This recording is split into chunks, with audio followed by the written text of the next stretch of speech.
Heading off to Matt Canavan, Australia could be on the verge of a lithium boom. According to a new Austrade report released today, we could stand to add up to $200 billion to the economy if we advanced our lithium manufacturing sector.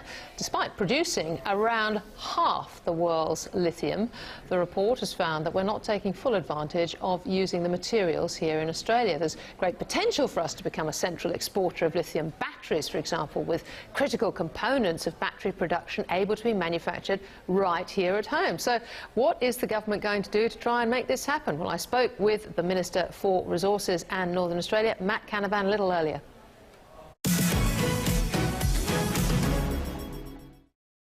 Matt Canavan, thanks for joining me. We've spoken to lithium miners this year, Neometals, Galaxy and, of course, Lithium Australia's Adrian Griffin. Is this the lithium valley that the sector's hoping for? Well, look, I certainly think our prospects to develop lithium projects are very strong here in Australia.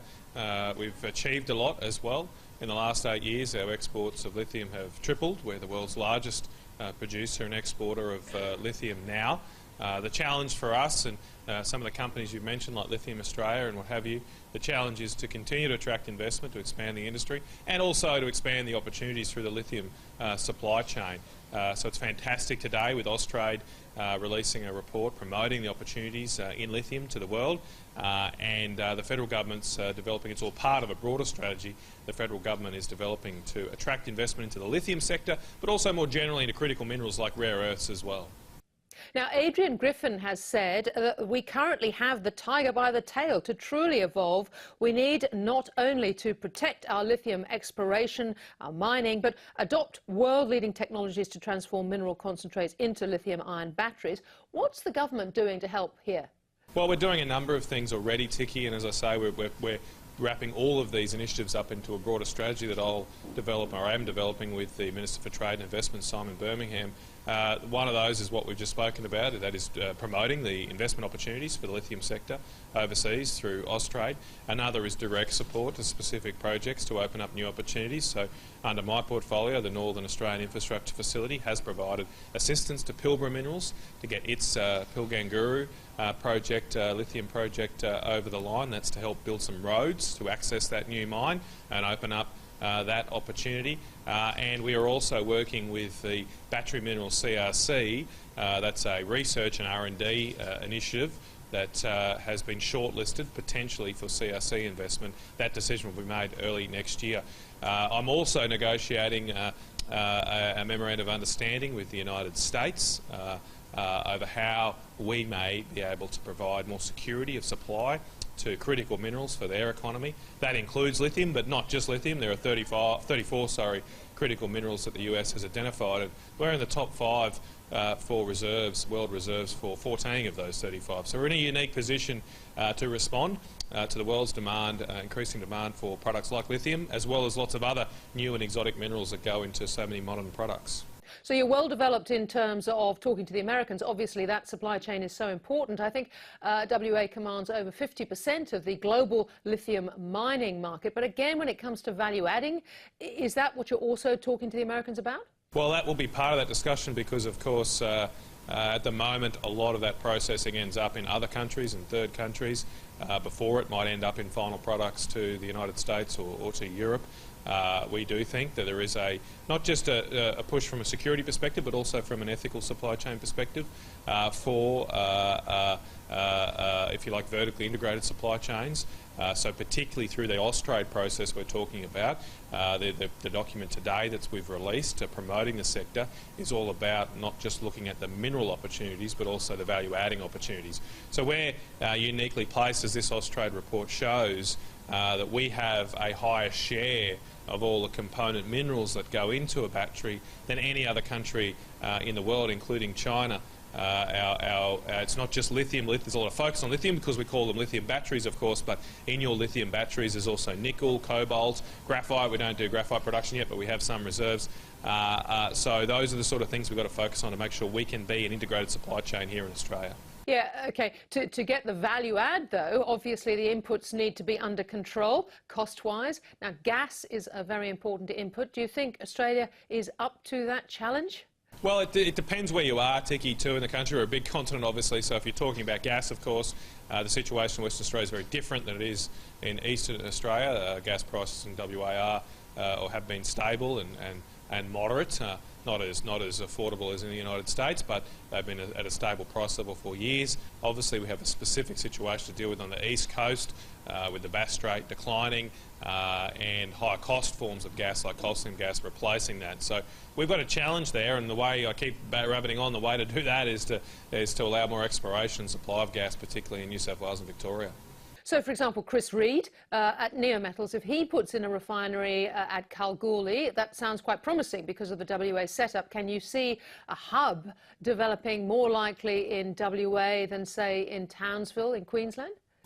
Oh, look, I don't want to make firm predictions on matters like that for the long term, because this will play out over the next decade or so things can change and develop. But certainly at the moment we're seeing that interest focused on Western Australia from a lithium perspective. As you mentioned, all of our lithium production is in Western Australia, so we're attracting significant investments in the next part of the supply chain to lithium hydroxide from the lithium ore, and that's of course concentrated in Western Australia. But there is interest in North Queensland as well, because in North Queensland, in the Northwest Minerals Province, there's significant reserves of nickel, of cobalt and some of the other components that go into battery production. So there's a proposed project in Townsville to make batteries.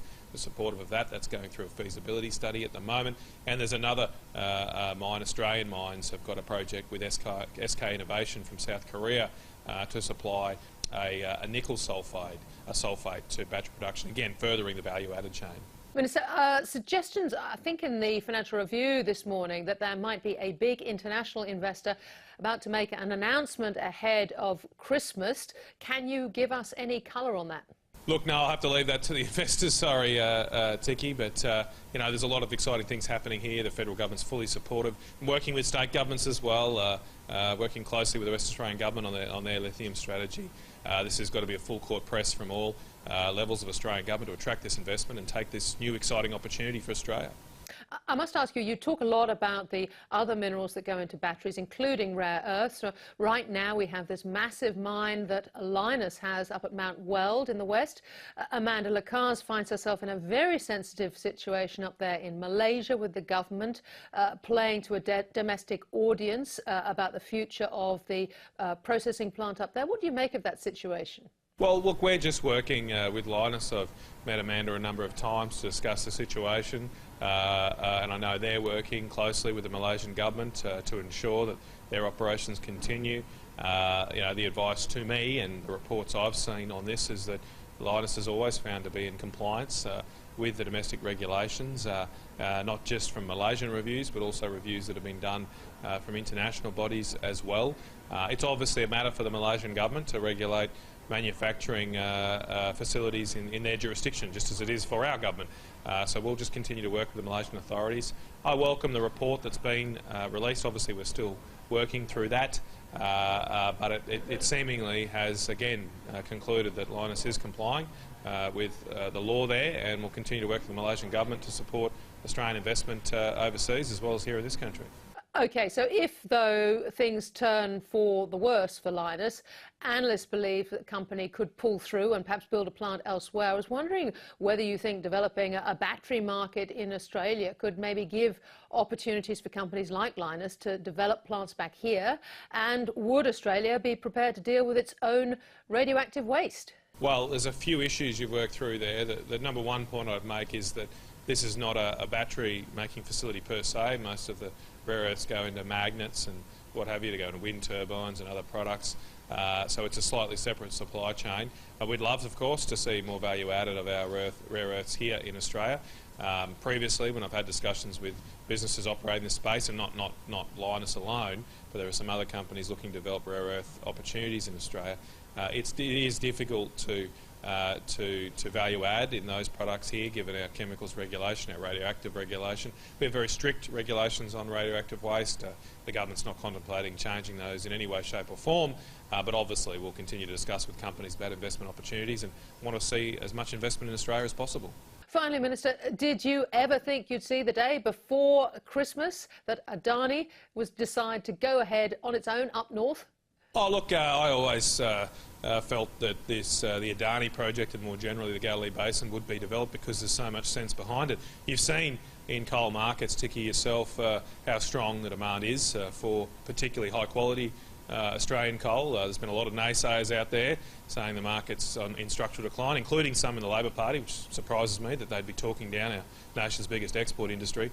But the market always reveals the truth in the end. A lot of talk out there, but in the market, the price and demand for Australian high-quality coal has almost never been higher, and that, of course, provides a very supportive investment environment for these new opportunities. Not just Adani's mine, but some of the others in the Galilee Basin there as well. Really exciting opportunity for North Queensland and for our whole country. A very upbeat Minister Matt Canavan for the end of the year. Thank you so much, and happy Christmas. Merry Christmas to you, Ticky.